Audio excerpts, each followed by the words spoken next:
Welcome back to Energy Cleaning and Life Hacks. Today I'm going to show you how to make an easy phone stand if you need to cook, you need to work out with just 2 binder clips. By the way, I have an entire pack right here. You do not need the full pack. So this is what you're going to do. You are going to open up your binder clip and then you want to intertwine the top 2 pieces of metal.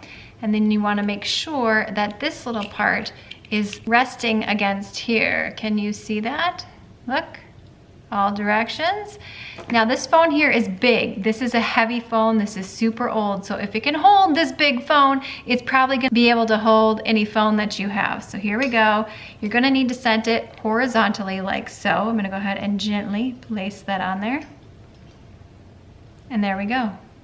Easy peasy cell phone holder with just 2 binder clips. So one more time really quickly, make sure that you have a triangle. You got the ends down here.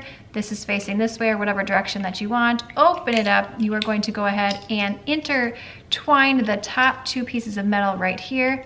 And then you have a little resting part with this clip right here, and then you can go ahead and set your phone right on in there. Let me know in the comments box below what you like to use these binder clips for other than just plain old paper. If you're looking for some additional cleaning and life hacks, click the video on screen now, give this a thumbs up, subscribe, and I'll see you, my friend, in the next one.